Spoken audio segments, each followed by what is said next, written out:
Welcome to the Curiosity Chamber. The great and powerful Stephen Martin is back on the show. Stephen, thanks for joining me again. I appreciate you. Oh, I'm happy to be here, Jay. Thanks for having me. Of course. Yeah.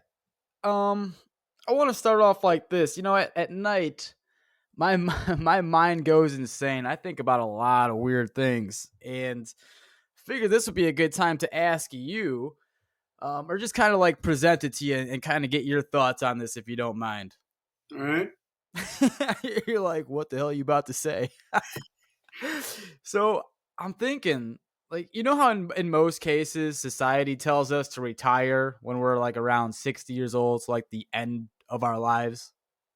Yeah. So yeah, so what does that mean? It's like so your best years of health wise, they're beyond us. So you finally you don't have to go to work, but you don't have the energy to do the shit that you probably want to do. So I almost think it should be kind of backwards. Like, go enjoy your retirement while you're young. When you have energy to go explore, go travel, go have kids, meet ladies, go meet the men if you're into that. Go live a full life. And then when you get older, you use those shittier remainder years health wise, and you can be behind a cubicle or being a greeter at Walmart or whatever. I feel like that's when you should put focus on work. And I don't know. How does that make you feel when I say that? Well, Jay, I'm actually past retirement age, and I have not retired because I would go crazy sitting around the house and twiddling my thumbs. And of course, my wife could find plenty of things for me to do, but there are things I'd rather not have to do, like Right? paint the house or power wash the deck or whatever she's got in mind. There's always so something. I like to write. That's kind of the thing that puts me in the zone. So that's what I do. But I had a good time in my regular career, which was the advertising business. I love to create things, and I like creating ads for people.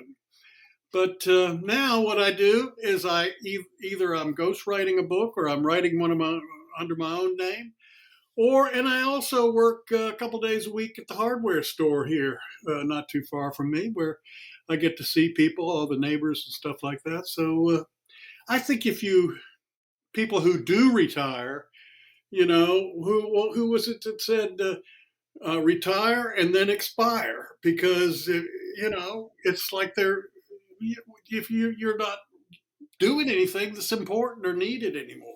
And I'll never retire. They're gonna have to carry me out of here feet first. That's Yeah, what I have to say about it, Jay.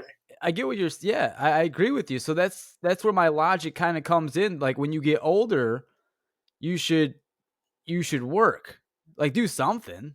But when you're how do you feel about like if you're young? Do you think young lives should be? And I know that you were happy with your profession and what you did, but in most cases, I'd say a lot of people are just going through the motions. And if you're unfortunate to be in a cubicle and you just work for a corporation and you don't see value in that, you're just kind of unfortunately being a sheep. Like, how do you feel about young lives just almost being wasted away, like your good years of health. You should be I just have this big feeling toward you should get out and go explore and go experience and live, just because, and this is tying into your book, just because we don't know like what happens at the end of this life once we do expire. So like lately I've just been thinking about I should be going, experiencing things, meeting as many people as I can, just having a great time. Not irresponsibly, but just loving life and loving people and showing gratitude just while I'm here. Well, I think you're onto something there, and I do have some thoughts about this, and in fact, it does tie into this new book of mine called Mastery. Seek and find your purpose and find meaning and fulfillment. Because I think that if you're just going through the motions, as you said, going to work in a cubicle for some big company or driving a bus or whatever it is, and you're just doing that to make a living, Hmm. you probably are kind of wasting your time. What I think you ought to do is, and this is in this new book of mine, Mastery, is figure out, and I give some ways to do that. Figure out what it is that, what activity you really like to do. For me, it's writing. For somebody else, it may be some other activity. But what is it that puts you in the zone? And what puts you in the zone is what I call your dharma, which is what your sort of gift is that you're good at, that you're probably better than most people at, if not better than everybody at. And then figure out what to do with that activity that can help other people in some way. I don't think you ought to just go out and try to make as much money as you can, pile up a big bank account, big house in the suburbs, and a Mercedes Benz. I don't think that's going to make you happy in the long run. I think what's going to make you happy is doing what you love to do. And if Yeah. you can figure out how to do what you love to do, that in some way helps others or helps make the world a better place, then you're going to be happy, and you're going to meet all the people you want to meet, because they're going to be benefiting from your services, whatever it is you do that helps them. So to me, that's what life mastery would be, is to be able to love getting up on Monday morning and going to work and doing what you love to do, and having that in some way either make the world a better place or help Yeah. other people in some way. And Yeah. that'll give you satisfaction, because then you're living a life that's bigger than just for you, it's for others, and you're doing what you love. So there you go. Yeah, yeah, you're spot on. Do you think that's an age thing that comes with age? Because I know, like, when you're a young buck, like, fresh out of college, let's say, you wanna make as much money as possible, and you're competitive, and you're like this egotistical being, and you just want the nice things, the nice cars, and then sometimes it takes a while for you to navigate through life and go through these tough situations that really give you a perspective. And the perspective that you're speaking on right now, I'm kind of at that moment too, where it's like, do something that makes you happy. But for me personally, I like to make other people happy. So, what can I do to make other people happy, which will fulfill me? Yeah, well, you're right on there. It probably is true. When I think back to, when I finished college and went out in the world, I grew up in a family that people were. My father was in the advertising business. My older brother was in the advertising business. So it's kind of, just doing what the family does. And I went off and worked for a big ad agency in Baltimore, and I had a good Mhm. time. I met a lot of fun people, and ended up making a fair amount of money. And then I joined my brother. We had an agency together, ad agency together. We had a good time, but eventually I felt like something was missing. Mm. And probably it hit me when I was around the age of, say, almost 40, 35 or so. And before that, when I was 25, I'd had this out of body experience. It was, I won't go into detail about how it occurred, but basically, I had thought up until that moment that I had this out of body experience, that I was my body. I believed what I was taught in school, which is that, the only thing that exists is material substances. When you die, that's it. You're finished. It's over. There's nothing. There's no spiritual realm or anything. And then through a combination of alcohol, marijuana, and a really bad case of the flu, I found myself up, up Call that the around the trifecta. up around the ceiling, looking down at my body on the bed, and it occurred to me in a flash, hey, I'm not my body. I'm up here. I'm my consciousness. And that sort of set me off. That was when I was about 25 years old. And that set me off on trying to figure out what was going on. What's life all about? And so I started reading everything I could about metaphysics. I joined the Rosicrucian order, which is a secret society that studies metaphysical laws and so forth. It's not a religion. It's just, what is the true nature, reality is kind of what they're trying to figure out, and they know what's going on. But anyway, by the time I reached almost 40, even though I was enjoying my career, it's like I'd been there and done that. I was going around the track for another time, and it was like getting old. And so uh, I decided to, and I love to write. And in the advertising business, I did a lot of writing, writing ads, writing programs, writing presentations. And so writing proposals. So what I did was I started getting up in the morning at a little early, like 6 o'clock, and I'd work at my computer. I had an old Apple II. I'd work on that computer for about an hour writing a book, and 7 o'clock I'd finish. I'd go take a shower and I'd go to work. Well, I did that every 5 days a week for about a year, and after that, I had a book. I published it, or got it published, and Were those your intentions that you were writing a book, or were you just writing just to write and then it turned into a I book? decided to write a book. It was a novel. It Mhm. was. It's still in print. It's called "The Search for Nina Fletcher." It's a romantic suspense novel, actually written from a woman's point of view, which was tricky. But anyway, uh, the book did okay, but I didn't think it did as well as it should have because it wasn't marketed very well by the publisher. So later on, I started a little publishing company, and it's called the Oakley Press. Started that in 1995, so almost 30 years ago. And I now have about 200 books in print. They're not, most of them are somebody else's books that I've published.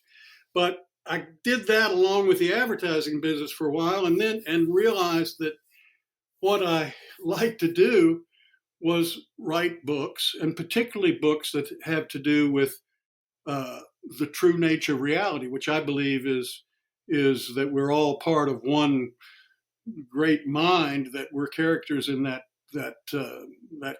source's or the creator's mind, and we're characters in his dream that he or she is having. And so things like my recent book Mastery, that takes off from that point of view and says, well, if that's the case, then what do you do? What is the purpose of life? And I've come to the conclusion the purpose of life is to evolve and to become the best person you can become, because everything's been evolving for the last 3.8 billion years on this planet, including us. So I switched from when I that advertising business, I'd done it, been there, done that, got old, and made the transition into publishing, which I'm still doing well past my retirement age, and I love it. I enjoy it. I enjoy um, ghostwriting books for other people because I learn what they know, and so yeah, I think it is when you get out of college, you want to make money, you want to be a big success, rich and famous and all that, but that doesn't last. It doesn't. It doesn't keep you going. You got to do something that is bigger than you, that you're part of. That you're trying to, as I said, make the world a better place or make other people happy or something besides yourself. It's like what you said. It's like you're evolving. You evolve. It's not everything's just not stagnant. You're gonna keep on evolving. Yep, And such is life, right? that's Literally. right. That's what life is about. I believe. Yeah. So you touched on something very briefly. I want to come back to. You said that you think that we are in something's dream. Is that how? Can you word it? How you? Yeah. Well, you know, what's taught in school, the physics, the science that's taught in school is called physicalism or scientific materialism, and it's really 19th century, 18th and 19th century science. The fact of the matter is that quantum physicists have come along in the 20th century, and they'll tell you that kind of stuff that's still taught in school ain't true. There is much more than physical reality. For example, Max Planck, who is the guy who invented or developed quantum theory, Yeah. says that uh, the ground of being is consciousness. That a conscious mind makes those little atoms spin like little solar systems, that matter as such, as we think of it, hard matter, does not exist. It's energy. It's all energy. It's conscious energy. And there's a mind, he called it the matrix of all matter, an intelligent mind that's the matrix of all matter. And he's not the only quantum physicist who says that. I mean, this guy won the Nobel Prize for his work, but he's not by far the only. I've interviewed other quantum physicists who agree with him. And even Einstein, of course, his famous formula is E equals mc squared, energy equals mass times the speed of light squared. There is no matter. Einstein said, reality is merely an illusion, albeit a persistent one. So the fact of the matter is, when you really boil it all down, and I have some of this in the book that we're talking about, some evidence, scientific evidence, when you boil it all down, what we are part of is one big mind, and we each are characters within that mind, that dream that the mind is having, or that what that mind is imagining, I guess. We're each part of that. We're connected to it. We are extensions of it. And the whole idea is for this one mind to not only entertain itself, but to evolve. And the way the mind evolves is by us evolving, and all the experiences that we have and the difficulties that we face and overcome are things that make us grow. And in this reality that we're in, Jay, is a very difficult reality to maneuver, because we're constantly having stuff thrown at us that we have to deal with. And we can either face it and deal with it and overcome it and grow as a result, or we can just decide we're victims and give up and, crawl into a hole. And that isn't why we didn't come here to crawl into a hole. We came here to face those difficulties, to overcome them, and to evolve. So there you go. Yeah, that's a lot. But I've had those thoughts too, what you're touching on. And even just like the physical look of like inside the brain, like the neurotransmitters, and then if you look at the galaxies, there's some like eerie similarities. Like they almost look the same. And You ever seen imagery of that? the brain is a receiver of consciousness. Consciousness is the ground of being, and we experience that ground of being as the sense of being, of I am. And if all of us, each one of us has an ego, but that ego is not really us. That ego is the memories and the beliefs and things that have been formed since you were born, based on the parents you had, the culture you were born into, the schools you went to, and what you were taught. But it's not you. You are the what I call silent observer, the ground of being that is at the back of your mind that can step back if you want, and watch those, think about those thoughts that come to you out of your ego mind, out of what you've learned and what you believe and so forth. You don't have to react to them. Some people think they are their egos, and they get all tied up, thinking I feel this way or that way, and I have to do this because of that. You don't have to. You can step back and say, hey, wait a minute, why am I thinking this? And that is the part of you that is the ground of being that we're all connected to. What are your thoughts on free will? I know there's a lot of people like to think that everything is just kind of the word fate. So it's like no matter what you do, you're going to end up at that spot.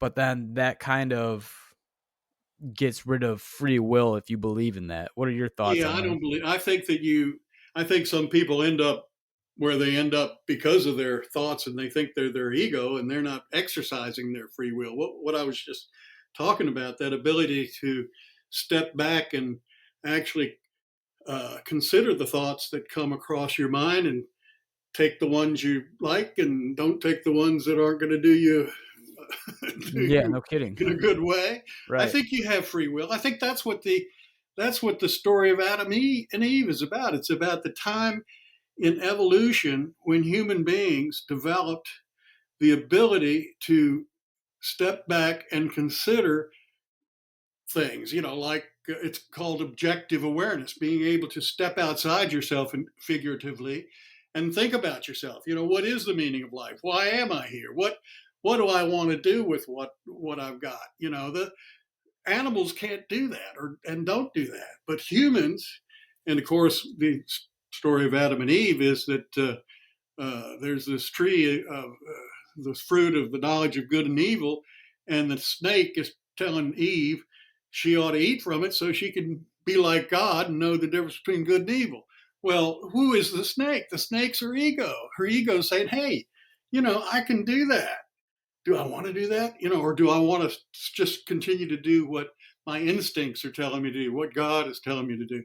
And she eats the fruit. And so what she did was she developed objective awareness, the ability to think about something that's either good or bad, good or evil. And the truth is what uh, is what Shakespeare's character Hamlet said, which is there's nothing good or bad, but thinking makes it so. If you have a fender bender in the parking lot, and you're going to think that's bad. But when you take it to the body and fender place to get fixed, the guy who owns that place is going to think it's good. So you Mm. see what I mean? Mhm. Yeah, yeah. The Adam and Eve story, I think it would make more sense if Adam ate the apple, because a lot of us men like to think with our snake, and that kind of, gets us into some tricky situations. So I was just kind of replaying that in my head. Yeah, well, I think Adam did eventually take a bite, didn't he? I don't remember. But anyway. Well, let's talk about mastery. Discover and pursue your purpose, find meaning and fulfillment. I guess my initial question is, have these topics always been important to you, or did this start becoming more central with age? Because these are some serious, heavy topics. Or did it all start when you had that out of body experience, or was it before No, that? it didn't start then. I would say it's probably something that's come along with age, but my first, it took me a long time to get over my education. I took physics in college, along with other chemistry, and we were taught that matter is all there is. It's Newtonian physics. It's not quantum physics, and I had a hard time letting go of that. So I joined the Rosicrucians, as I said, and they know what's going on. One of the first things you learn is that everything is vibrations, nothing is solid. Everything and all is one. All is one creation that we're all part of. And I read different things, and at one point in the early 2000s, I had what was then called an internet radio show, and that focus of that was, well, the name of it was The Truth About Life. And I interviewed quantum physicists. I interviewed researchers who were studying children's memories of past lives. I interviewed people who were studying psychics and whether or not psychic mediums could actually do what they say they can do, which is communicate with disembodied spirits. I interviewed people who were studying psychic phenomena, like haunted houses, all that kind of stuff, and over 100 people who were studying these kind of weird things. And I learned an awful lot from it. And eventually, I started thinking about, well, we're part of this one big dream. What's it all about? Why are we here? The conclusion I came to is we're here to evolve. Everything is evolving. Everything has been evolving for the last 3.8 billion years since the first single celled organism formed in the primordial sea. And each of us has been evolving during that time, many lives. I now can recall at least 3 or 4 of my past lives. And I couldn't do that until I did all this studying and did a lot of meditating. We And gotta hit the then, brakes real quick. Why? We can't just skim over that. You remember 3 or 4 of your past lives. Let's go into that. Well, the most recent one, I was a fighter pilot in World War II, and I got shot down. And I'm not sure which side I was on. I was either German or French or American or English, but it was in Europe because the reason I recalled that life, my first wife was French, and we used to go to France for several weeks every summer, visit her family, and her father built an airplane for himself, and he actually built it in his dining room, little airplane with a Volkswagen engine in it, air, one of a bug kind of Volkswagen engine, and we went out to the little airstrip that near there where they lived to watch him fly it. And I met this French guy who was a friend of my father-in-law who had a two-seater plane. And he said, "Come on, go, I'll take you up." So I got in the two-seater plane with him, sitting next to him, kind of about like a Piper Cub. It wasn't a Piper Cub, but about that big. And we took off, got up in the air, and he said, "Here, take the controls." And so I said, "Oh my God, I've never flown a plane." But anyway, when I put my hands on the joystick and started flying the plane, I thought, "Oh, I know how to do this," And I was flying around. He said, "Here, well, take it down and land it." So I'm flying around, circling around, and coming down to the runway, and it just hit me.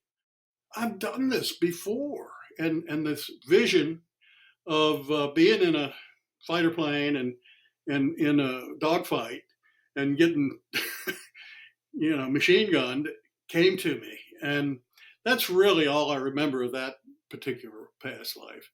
The one before that, I was an army officer in the Napoleonic Wars. I was a Russian army officer, and the part I remember of that one is when I had a cannon that was not functioning, and I went to try to fix the thing, and the damn thing blew up and killed me. Ooh, But I do remember other bits and pieces of that life besides that. that's so And then fascinating. the I longest one ago, which I also remember the death part of. I guess I just remember the death parts of most of these. But I was actually a Chinese. This would have been in BC sometime, like a monk or a holy man, and I had psychic powers then, much stronger than I do now, and and I remember that life, and also remember the death part of that life. So, and I do remember a little bit of another one that took place in Spain, probably in about the 16th or 17th century. But there I was worked with metal. Maybe I was a blacksmith or something like that. wonder if the deaths that are in vain are easier to kinda have, like, a remembrance of. Yeah, I think so. That's When interesting. people, there are these regression therapists, like some of them psychologists, like Brian Weiss, who written a book about it called "Many Lives, Many Masters."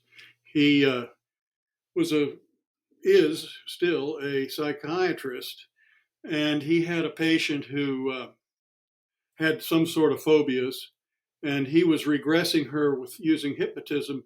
He thought to her childhood to try to see what had happened then that was causing her to have these nightmares and things she was dealing with.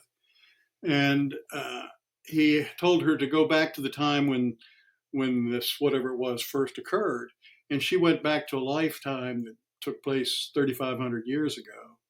And this shocked him because he had no idea. He didn't believe in reincarnation. He was an ethnic Jew, but was not religious in any way. And anyway, he went with it, and he, over a period of time, regressed her to a number of lives where she had every time the same kind of issue. And so eventually she was able to overcome that by remembering what happened. And often it was the death part. So, uh, as an aside here, let me say that it makes me think of Groundhog Day, if you've ever seen that Oh, movie, yeah, totally. Yep. where he faces the same thing over and over and over. You know, he starts Drives out as off a a cliff, wakes up back in bed. yeah, and he finally, when he starts dealing with it in the situations in a way with some compassion and love and so forth, that's when he finally is able to move on. Well, I think that's kind of where we are as humans. Interesting, We yeah. keep facing the same kind of situations over and over till we get them right and we overcome them. So I think that's how we evolve. So Yeah, yeah, yeah. That's a common theory. That's a common one. I like that one. That one kinda makes sense to me as well, but I wanna touch, go back onto your past lives because there's, like, this giant inclination in me as well when if I had to guess if I was reincarnated and what life I lived before, there's, like, this giant gravitational pull to me, and it's like very specific. It's D-Day for World War II, getting out on the American side of one of those boats that was pulling up to the shores and just getting mowed down.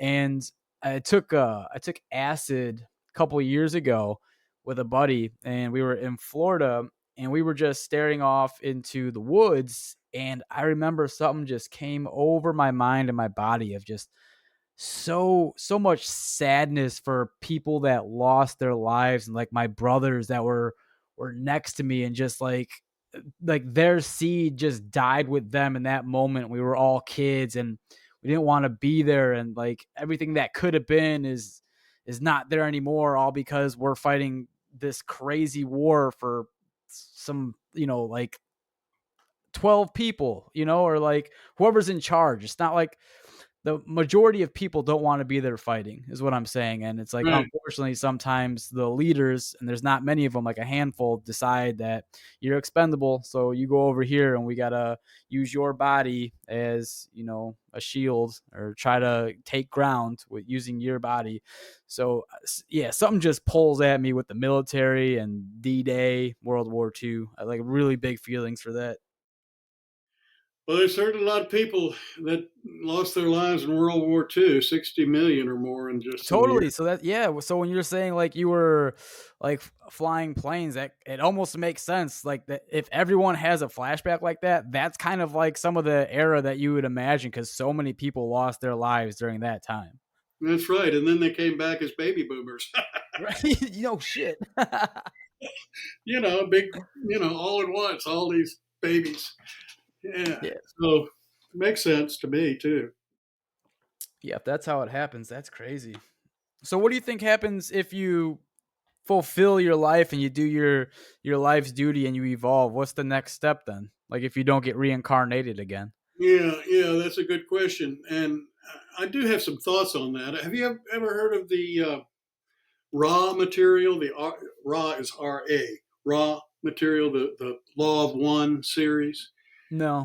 It's raw, supposedly is some sort of extraterrestrial advanced being, but really a whole civilization that was channeled back in the early and mid 1980s. There are actually 5 books in the series. And according to Ra, and this makes sense to me, and this is why I'm telling you this, he says that there are actually 7 different levels of existence. The first density, would be just Earth before it had any life on it, air, wind, and fire. Earth with no life.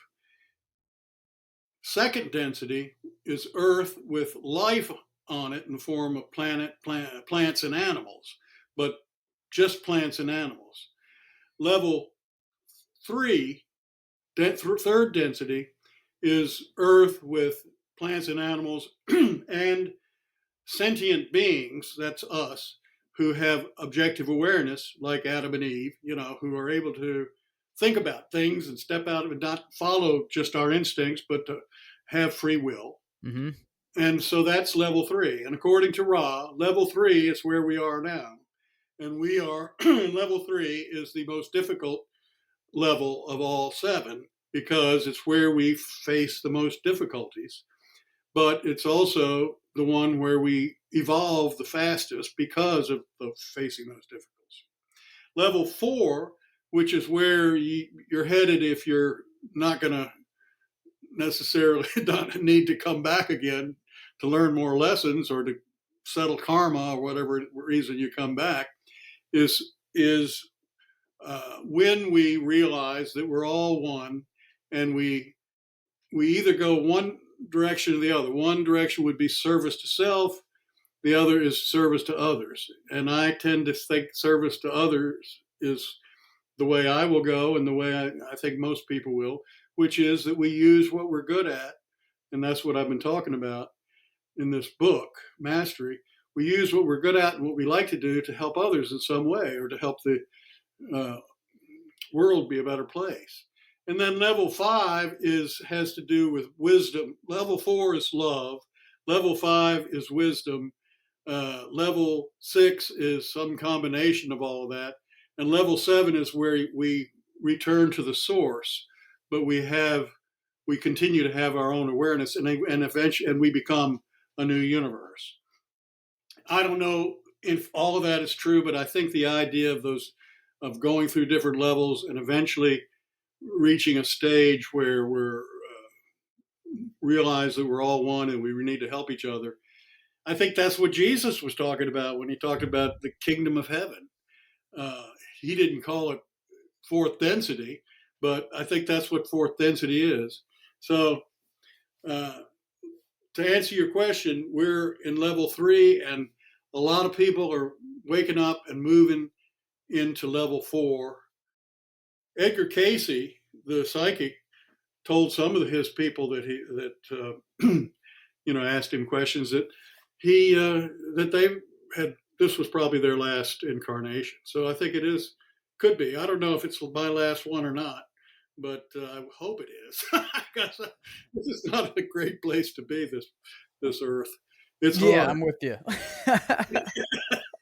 Couple more laps, maybe one more lap, one more victory lap, then I'm ready to get out of here. Yeah. Have you paid attention to cults that seek a higher power? I forgot who exactly it was, but they wore like Adidas shoes or Nike shoes, and they wore some goofy outfit, and they all took a poison, and because They the all drank the Kool-Aid. Yeah. yeah. That's all crazy stuff. You don't think there's anything to that? Like they can no, I don't think, I don't think nah. any, I don't think we need to follow any human being in a cult like way. I think that's asking for trouble. Well, here's an interesting segue. Okay, so if we shouldn't follow a leader like that claims to be told stuff by a even higher power, well then how do we feel about priests? Because essentially that's what's happening. They're saying they're getting the word from God. Yeah, they had the direct pipeline, right? Yeah, Yeah. Well, allegedly. Yeah.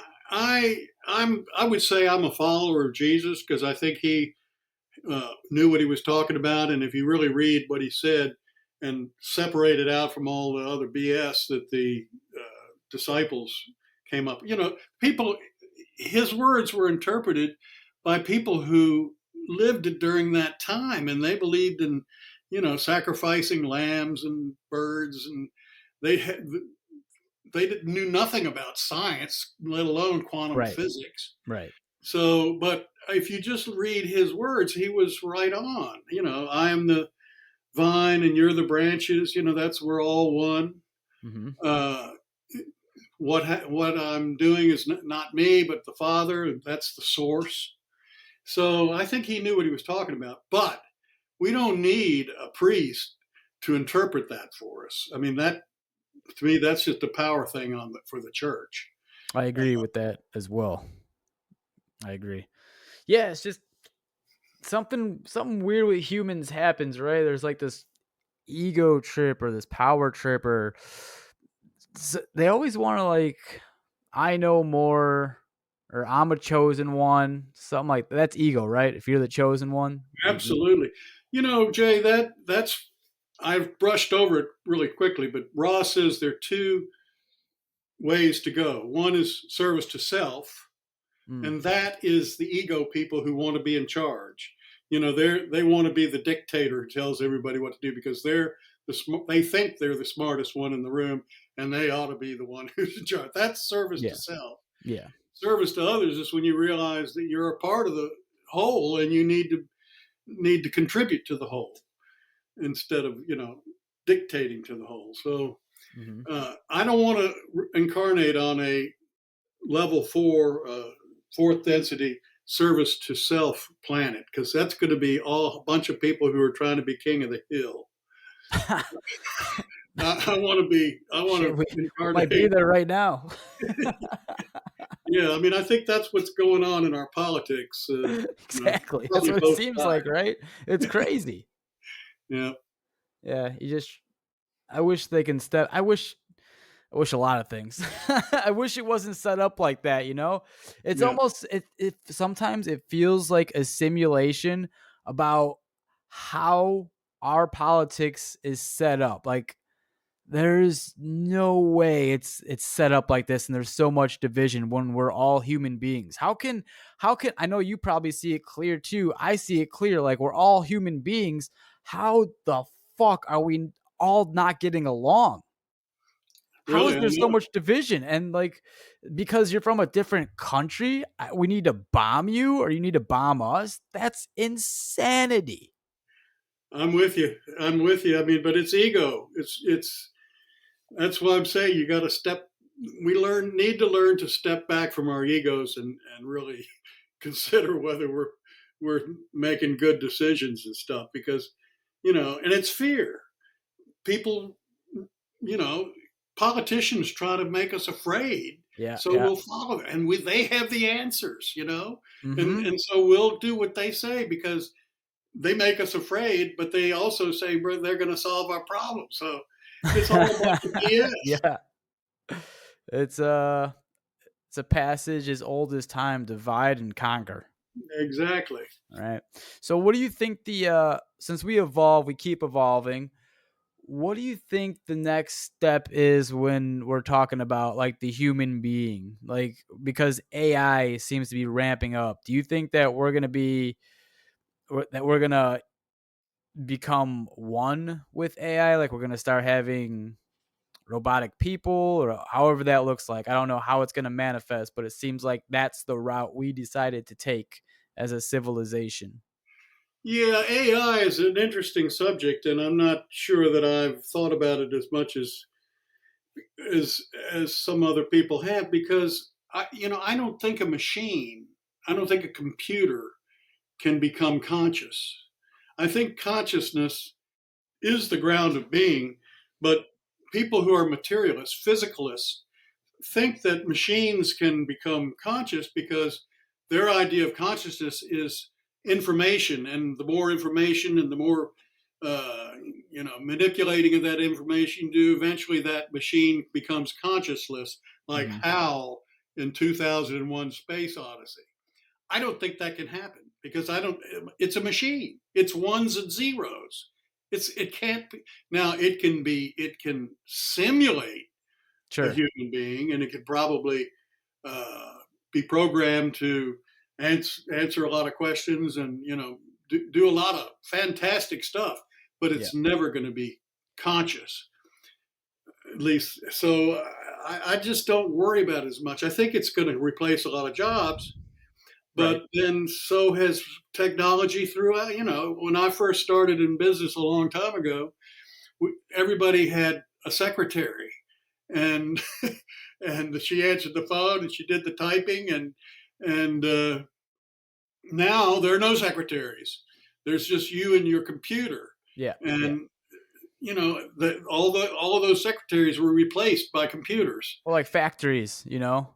Yeah, back people used to weave cloth, on a loom. Well, now you got a Exactly. machine that does that. So I mean, Bingo. it's Yeah. buggy whips have gone because there are no more horses and That's buggies. right. That's right. Yeah. Yeah. The Now this sounds science fiction, but there's been talk about this, and this is way beyond me. But I listen to a lot of podcasts of people who are way more intelligent than I am, and they're talking about the possibility of uploading consciousness, a human consciousness, into a machine. So essentially, now when we're talking about these egotistical people, like if this was a possibility, they would obviously do that. They want to live forever. So they would upload their consciousness into a machine. And Yeah, I don't think that could happen because the consciousness, well, you might be able to upload what they know from all their writings and speeches and stuff into a computer, but it's not going to be their consciousness. And they like the might be able to make that self-awareness. computer look like and sound like that person, but it's not going to be that person because consciousness is not your mind. Your consciousness is the ground of being that observes your thoughts, your ego, what your ego sends you or your memory bank sends you. And that's what consciousness is, and that cannot be uploaded into a computer. It's I see not what in you're your saying. brain. It's It's real not. strange because if you like if they can mimic perfectly who that person is, whatever question you ask this machine will give you the answer that it almost seems like it's conscious, but like we're saying that you can't be conscious. But they're going to Right. give you every single answer as if you were talking to a conscious person. I think that's yes. I think that'll happen, Just and mimics. but it's not the person. Another thing it won't have. It'll have everything that that person has ever written down or said, because said and was recorded, because all that can be put into the program. But it's not going to have their shadow. It's not going to have their dark side. Every one of us has a shadow or dark side, what Carl Jung called a shadow, and other people would sort of like Dr. Jekyll and Mr. Hyde. Right. Well, Mr. Hyde was the shadow, I guess, maybe the other way around. But anyway, we don't expose that to everybody. And so it can't be the complete person without the shadow. That's a fascinating point. Yeah, you don't see that too publicly, right? No, People, all of us, kind of keep that to ourselves. But that is we a all very have good those point. thoughts. We all have that part of us. And if we don't recognize that have that part of us, it can actually cause psychological problems. You have to realize that, you're not a goody two shoes like you're pretending to be Right. 100%. Nobody is. Yeah, if you see that, I mean, that's some flags would go off, right? Just Yeah. constantly a chipper person, like, what do you do at night? What's happening? What's in your basement? Yeah, and we all have a temper, we can get angry, and you don't show that if you can help it. At least, certainly not if you're a politician, although some people do. But anyway, Yeah, right. Well, let's see. There's you have a chapter called Earth School. yeah, well, Earth is a school. Earth is the university you come to face difficulties and hardships so that you can grow, so that you can evolve. And once you realize that, it makes it a whole lot easier to face those problems and deal with them. You If think you you can think that, devolve? Like if you come back in a reincarnation and since you don't remember anything, that you can do things worse than yes, you have yeah, before? yeah, it is possible to devolve, as you say. In fact, are you familiar with Edgar Casey at all? No. Edgar Casey was a psychic who lived, his dates of his life were he was born in 1877, he died in 1945. And for about 20 some years, he gave two psychic readings a day to people who contacted him with either health problems or psychological problems. And he would go into a self induced trance and access what he called the Akashic records, which is uh, the universal mind, the universal subconscious that Carl Jung talked about, that has all the memories of everybody's lives and everything that's ever happened. Kind of the hard drive of the universe. And he would access that and give them solutions to their problems. And the reason I bring him up is that he said that it is possible to devolve. Wow. And the reason he knew that was that in his previous life, he had been a holy man in Egypt, he said, and he had these psychic powers. And in the previous life to the one that he was born into in 1877, he had been like a riverboat gambler who was able to access that information while he was still conscious. And so he was great at gambling and he was great at seducing women, Yeah. but that was not how he should use those powers. And so when he came back the next time, his life from 1877 to 1945, he was unable to access those psychic powers while he was conscious. He had to go into a trance to do it so that he wouldn't misuse it. And so it's a long story to say, yes, it's possible to go downhill in a life and pay the price for it in the next one. Oh, that's interesting. Well, that raises another point. What do you think dreams are? Do you think we're tapping into another life? Well, I think it's quite possible. I Another think dreams. dimension? Yeah, I don't. I'm not probably very much of an authority on dreams because I don't remember many of my dreams. I don't. But I think that often dreams are your subconscious mind trying to tell you something, and they do it in symbolic ways because we're not always in touch with ourselves inside, and so I think it can come through in the form of a dream. I think one of the reasons that I don't have dreams that I remember particularly is that I'm fairly much in touch with my subconscious mind, so I don't need to have a dream telling me something. But I think that's part of it. I think you could also have. I know people who have visitations from loved ones who've passed away Mhm. come to them in dreams, things like that. So, yeah, dreams are interesting, but it's not really a subject that I've spent much They time. are interesting, and again, how I started off this podcast with the crazy question when I was laying in bed at night, I also had this question. I was like, what came first, the dream or the life? So it's does that make sense when I say it like that? What came first, the dream or the life? So it's like if you dream first is what's more of your reality, I guess.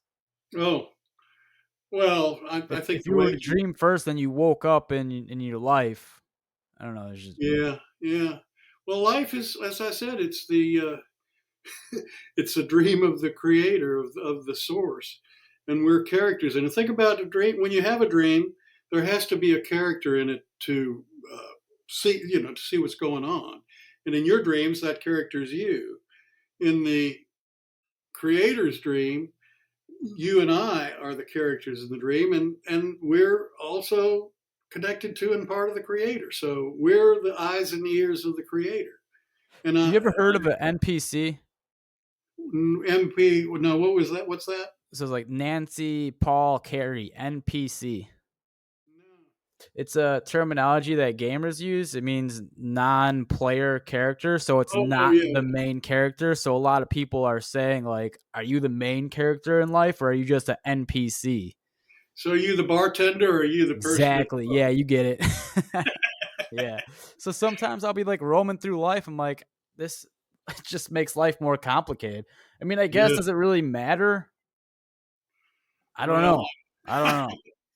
I I don't don't know. know. I mean, there are a lot of people who think that this is a simulation that we're part of a computer program that's been developed by a much more advanced civilization, and we're just avatars in this simulation. And I think in a way that's true because we're characters in the creator's dream. But I don't think the creator is an advanced civilization. But I can see why people would come to that conclusion, particularly if they're physicalists or scientific materialists who don't believe as if there's anything beyond the physical realm. Well, we have VR right now, and we're in 2024, and we have something that's pretty good. So VR, you put a little headset over your eyes, and it puts you in this other world essentially. Have you ever done a VR before? I have not. I You have have not. not. Okay, yeah, you're totally immersed in this world. It looks really good, especially if you put headphones on, so you're just completely boxed out of your human reality and you're put into this another universe, basically. It's really good. So, if we take that logic and now we're saying that there are more advanced species than us, like even let's say 1,000 years more advanced. Well, what the hell does their gaming system look like? Yeah, It would probably look like a simulation, and you wouldn't be able to tell if you were in it or not in it. So that's like where that theory comes from. So then you're talking about a species that's 1,000,000 years more advanced, and keep going, keep going. I mean, so it's yeah, just yeah, it blow up your damn mind if you keep thinking about it. But yeah, yeah. it's I think that's true. interesting. There's something to it. There's something to it. Yeah, yeah. And there So how do you definitely, I'm feel? sure there are other civilizations much more advanced than ours on other planets somewhere. I'm I, sure. I have no doubt about that. I mean, Yeah, our planet's really fairly young compared to the the age of the universe. The universe is at least 14 billion years, and our planet's only 4.5 billion years old. that's insane to think about. Yeah, like what else is out there? And if they're visiting us, I'd imagine they have a pretty good cloak system to not be detected. Yeah, yeah, and I would not be surprised about that. Yeah, or if it's like more dimensions, like there's one dimension, two dimension, three dimension, four dimension. We're just not aware of it. We don't have the tools on our being to, even navigate that or understand what's around us. I agree with that as well. Yeah, like the spirit realm. What if they're around, still around us, and we just can't see it? Well, as you know, Jesus said, "In my Father's house there are many rooms," and I think that's true. Wow. How do you feel about your book? You satisfied with it? You wish you could Yeah, do I'm something happy else? with it. I hope people will go to my website, and on the home page there are my best sellers, and then you can click up at the top and find even more books I've written. But it's the new one is there with the title "New" over it, Mastery. But there's also one that I'm uh, very fond of that's fairly recent. It was published less than a year ago, called Fast Track to Higher Consciousness. Mm. And it gets into a lot of the stuff we've been talking about today and gives the evidence, scientific evidence, research findings, and so forth that back up a lot of the things that we've been talking about. So, yeah, I hope people go to my website. It's shmartin.com, shmartin.com. Awesome. Yeah, I'll go ahead and post that in the description as well. How can people find you besides your website? Well, if you just Google my full name, Stephen Hawley Martin, Stephen with a PH, Hawley, Hawley, Martin, Martin, all kinds of things will come up. You know, magazine articles, podcasts, books I've written, page after page of stuff. So and anybody can contact me through my website. Just use the contact form. I'll answer it within 24 hours.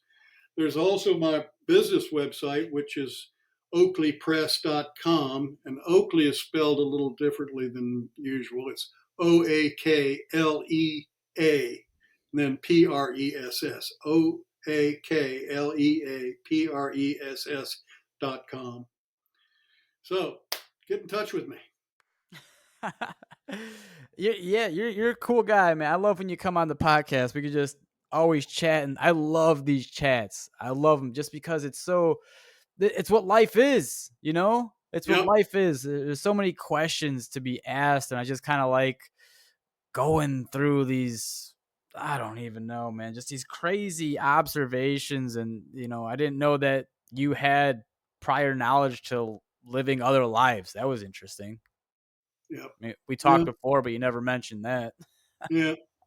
Yeah. Always something to talk about. Well, Jay, I've enjoyed talking with you today, and you know, Have me on again next time. I'll write another book so we I can know have you another. will. I know you will. When you when you do write another book, contact me. We'll get you back on here, and I appreciate it. Keep doing your thing, Stephen. Thank you very much for joining me. Thank you for having me. All right, everyone at home, go get you a copy of Mastery. All right, go check out the website. Everything will be in the description of the podcast. Thanks for listening. Take care. Bye bye.